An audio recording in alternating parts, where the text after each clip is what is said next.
दुल्हनिया कहत बा अपने पिया के दुल्हा के समझावत बा ए राजा जी हो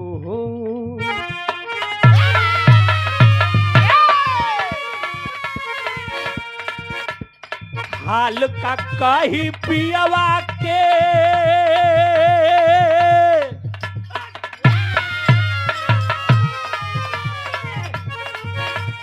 हाल का कही पियवा के बिना चलुए इंजन चापता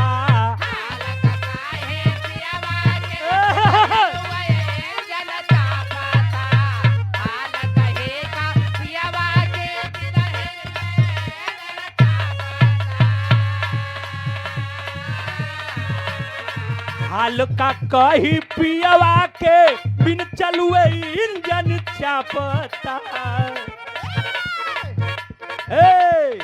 हाल का कही पियवा के बिन चलुए इंजन चापता नया नया ड्राइवर ई मुस्कान का भौजी कहत हई मुस्कान का भौजी कहत हई अरे नया नया ड्राइवर नवा धई धई चापता हर राजा जियो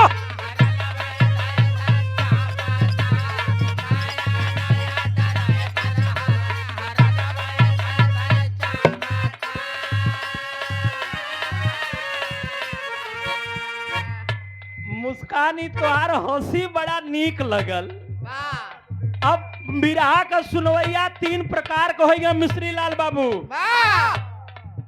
बिरहा का गवैया कुछ लोग बिरहा सुने आवत हैं, कुछ लोग बिरहा देखे आवत हैं और कुछ लोग बिरहा का केवल हाल चाल लेवे आवत हैं। नेताजी बाबू लोग बुरा न माने, वही में अपन प्रचार करे वाले, लेकिन हाई देखा दुल्हनिया समझावे कि मोर राजा दिन रात मत पिया, एक करे जा दिन रात पियल मत करा, नहीं तो हमार जिंदगी खराब हो जाई। हाल का कही पियवा के बिन चलुए इंजन चापता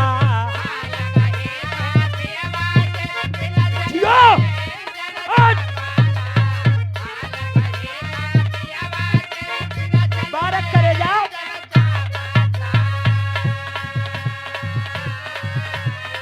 हाल का कही पियवा के बिन चलुए इंजन चापता नया नया ड्राइवर अरे नया नया ड्राइवर रनवा धई धई अरे तारे पोछा बाबू बा जब बुढ़ौती में ही हाल बा। अरे मोर बप्पा रे बप्पा तब वहां समय का करत होई।